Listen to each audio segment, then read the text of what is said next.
Today we're going to be taking care of something that I've been meaning to do for quite some time, and that is doubling the size of the Disney castle. This set is just amazing. It looks absolutely fantastic from the front side. The thing is, it has an open back, so in my opinion, it just doesn't look complete. There's so many amazing Easter eggs found within this set though. I love all these interior details. I want to keep all these interior details, but I want to finish the back by using a second set. That second set is right here. It was sent to me by Carol and Michael. Thank you so much. It's beautifully parted out here. So I hope I can use all of these pieces to transform my Disney castle into a completed version. The first step, well, that was to make a huge mess. Started sorting through all these bags here. Got the side table set up with a bunch of sorted parts. Just sort of going through and making sure all the parts are together. And then pretty much destroy the castle because we needed to remake the base. I say we because it's me and Simon working on this here today. And check out the base. So essentially what we did is, this was the original one. It sort of cut off like right about, where was it? About here, right? And then it came backward. And there's a little set of stairs right here. So we took this corner slope and we put it there. And then we replicated the front curve on the back here. And rather than having the extended staircase up front here with the fence pieces, we made it a little bit shorter, and it's going to taper off the exact same way back here. And then guests will be able to walk through the Disney castle. Also, this was forward, I think 2 studs, so it was brought back 2 studs, so now it's in the center of the castle. But it's pretty neat how this is just like a rock solid base. And that's going to host the new double Disney castle. So now we need to go through the complicated task of sort of mirroring everything and also creating our towers. So the original one, which is destroyed, had 2 towers, but you've seen it before and you saw it at the beginning of this video. The 2 towers on either side. So we need to make sure that the second tower is in the center. So we're going to have to create a rounded tower that has a complete back. Place it there and then replicate that on either side, and then build our front towers on either side and the walls connecting, and then the towers here connecting walls, and then probably just replicate this entrance because it looks pretty good and put that as the exit on the back side of the Disney castle. So we're making one heck of a mess, and we're just a lot of trial and error, and this is going to be the hardest part, getting these towers aligned and actually starting the construction of the structure. Mapping out our plan a bit more here. So I've started constructing the base for the tower that's going to be a complete circle, and that's going to actually be built right into the castle walls, and these are that perfect 90-degree angle. So we've got the perfect wall structure there, which will line up with the base, and then the front towers, we're just going to copy those right out of the instructions, and then this will be modified. These wall lengths here are modified to fit this tower. And then once again, just going to copy this on the backside, build our walls with our towers, and then that's it. I mean, it's pretty straightforward.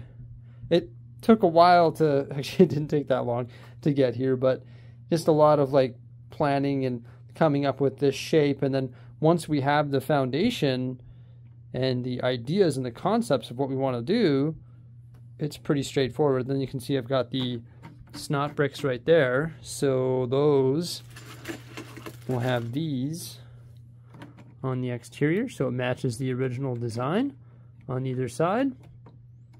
And then same with the ones on this side, right? And then there you go, we're gonna have a double Disney castle. Okay, to say the least, it has been a day of rummaging through parts. I swear the parts were divided into like 100 different bags. It was overwhelming. I had bags all over the place, and I was like, that is enough. I have to sort it into my own part system, like how I always do my stuff, right? Like all the bricks together, all the plates together, all the slopes together, arches and minifigs and like pre-builds, snot bricks, tiles, corner bricks, whatever it may be. I had to get it like this just because I was having a really hard time going through and finding all the pieces required. Like when I needed them, it just took way too long to find the pieces. So it was worth the hour and 45 minutes of sorting. Jeez, it just makes life a little bit easier. And check it out, everybody. Whoo! Disney Castle 2.0 looking pretty good. Took us a long time to get here, but we're here, and I'm really liking the outcome of this. So, like I was mentioning, the towers on either side of the entrance are the same. These walls, the angles of them have changed, and also the distance apart has changed as well, because there's actually 12 studs between the two towers, and now that aligns this tower in the center, and then this wall is actually built into the bottom of the tower. You can see there's a corner brick in there built into the circular base of the tower, and then that's the same on this side as well, and these walls here are the same, so it's 12 studs, 12 studs, and then these towers are the same as the one on the front. This tower is the same as the one on that front over there. And then this tower is the same size as this one here. So it's pretty much symmetrical. Other than the entrance, this one here is more of like a gradient. And on the back side, like I mentioned earlier, decided to shorten it.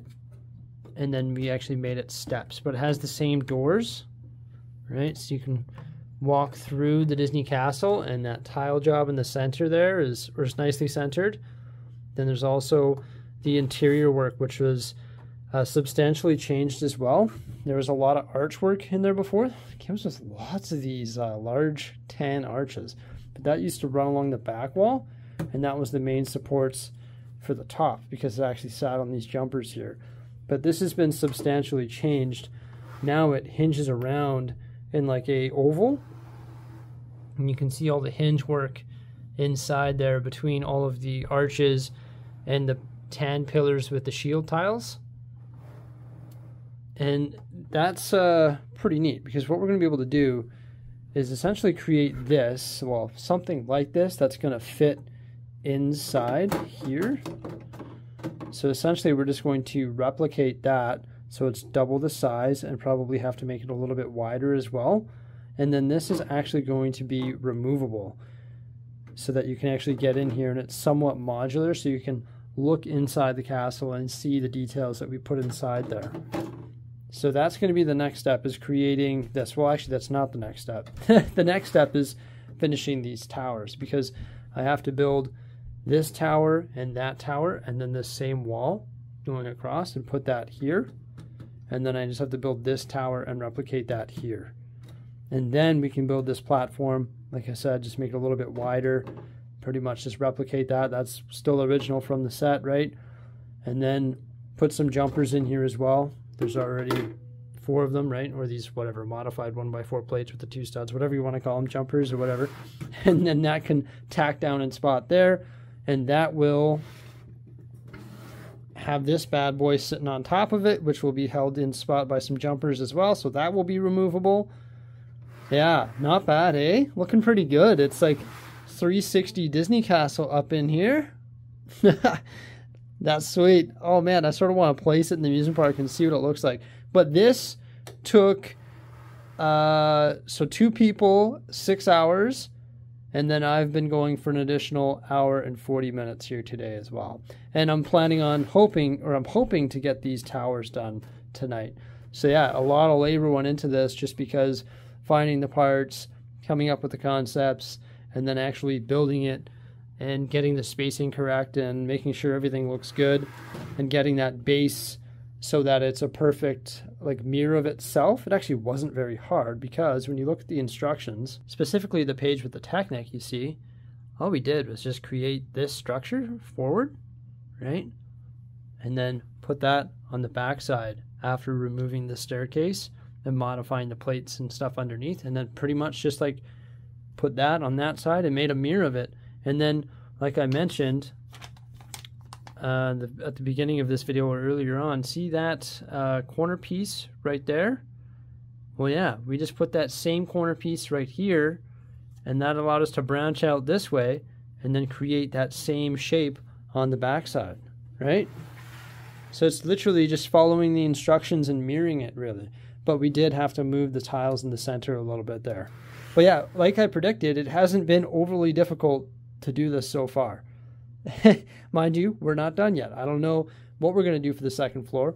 And when we do that, I want to add probably some more towers. I think these towers are pretty wimpy. Like I want to make some bigger ones and maybe, so like increase the size of the existing towers and maybe add one tower or just in general make them larger because we're going to have a lot of spare slopes. Granted, we do have to complete the back side of it, right? But this should be interesting because this is going to be an actual structure, but then how are we going to increase the size of these towers? Because these plates would have to be changed up if we want to give them more depth because we can't really extend it out. So this will be very interesting as well. This will probably be more difficult than this. I haven't quite decided yet. I guess I'll find out if it's more difficult when we go about doing that. But yeah, I'm going to work on these towers now. Pardon the noises if you hear them. My kids are playing upstairs. There's no stopping it, okay? I've got to put that warning in every video. So these towers over here, I Frankensteined them together using the ones that were already built. Because I was like, why would I take these towers apart when I could just try to make them work on our new Disney castle? But of course, some modifications had to be made because this was further apart, and actually ours are a little bit higher, so there's some plate differences, and you can see that side over there just isn't aligning properly. And this side over here, I'm building from scratch. And I'm discovering that this is a lot better because I'm able to sort of follow the instructions as a guideline, but then make these modifications as I do it. So it's just built in a lot like better way. But there are some weird gaps and stuff that will be seamed together once I put the slopes on in the next step here. But I'm discovering that maybe I should have just started from scratch over there as well, because now everything is just perfect. Like it's going to be sound. So I'm going to have to go over there and rebuild those anyway. Okay, everybody, here we go. Pulled out the turntable so we can have a good look at this. We've got our front entrance there, and then the towers on either side of that. Fixed up this wall so it has like the little windows, the masonry bricks underneath, and then those two tall slopes on top. I love that dark blue color. Just looks so good. Over here, this wall is a little bit different. It just has the masonry bricks and the tiles on the top. And then, of course, this wall over here matches that one. And this one over here matches the other one. And I finished the front or the back exit. Now I know this isn't what the Disney castle in Florida looks like. I just wanted to use these pieces, and I did just replicate the entrance, right? What I could do rather than doing that is just pretty much get rid of this awesome print piece, get rid of this clock, get rid of this tower, and then you see this wall here, essentially just carry that through over top of the arched entrance, and then this would be lower and it wouldn't match the other side. That is something that I could do, but I just wanted to try this out just because I feel like I should use these amazing pieces, and then it's going to look good from both angles. I guess it would look good if I did that other thing too, but then it would just be more like generic, like we carry over these 1x2 plates with the tile and the masonry bricks and the little windows, and just pretty much bring that all the way across, and then probably get rid of all this stuff other than the arch. But I just think that this looks better than potentially doing that. I know the other way is more realistic, but I like this. I think I'm going to stick with it. Now, one thing that I'm not sure what I'm going to do with is the holes in the back here. That's like what the original design is, because it's on both sides. So what I could do is try and find the right slopes to just finish this off, so it's like sloped upward on this side as well. Or I could just stick a little Easter egg in there, like I could stick a Sorcerer Mickey hat, or a magic mirror, or an extra piece of furniture, or a magic carpet, or I don't know, anything from Disney and anything from one of these minifigures or something. I could try and think of a little Easter egg and put it in there, and I think that would be pretty fun compared to just finishing it off. But I think I can't make that decision until I double up this here. And like I said, this is going to be quite the project. I'm not sure how these towers are going to be doubled. Like this square stuff, very easy to mirror and double up, right? But then we're going to be double the depth here. These, not so much, because they're on the odd shaped plates, so I can't really double those up. I have to remove these panels here and just use some of these panels and then just finish it. Like, it's going to be super easy to do, and then just carry over the same design. And it's honestly going to be super easy to do if I do that. But the issue is when I do that, we're going to have some more space back here to work with. So I'm thinking I'll be able to, once again, I think I've said this before, it's been a long day, but increase the size of some of these towers on the side, and then maybe add some smaller towers in behind the largest tower that can't really grow depth-wise. But I'm going to figure that out another day here. I'm really happy with the outcome so far. I've been tripping over parts and bags and tables and stuff all bloody day. It's crazy. I started this morning at I think it was 9:30, and I think it's approaching 9 now. So 12 hours of just giving her on this. Granted, I spent some time with the kids and whatnot, but I'm pretty happy with that. Hey, we can place this on top and sort of get a visual of what it's going to look like. Whoa, what do you know? It looks like the Disney castle, holy cow. But it's doubled, right? I'm a little bit sketched out spinning it on here now. I can zoom out, though. Isn't that neat? The double Disney castle, everybody. So there we have my first video, and stay tuned for the second one. I've been meaning to do this for years, honestly, ever since the Disney castle came out. I'd be like, one day I'm going to double the Disney castle, and here we are doing it today. Hope you enjoyed my vlog here, just sort of going through the process of doing this, and make sure you stay tuned for the next upload, because it's going to be epic, and I cannot wait to finish the double Disney castle. Farewell, have a great day.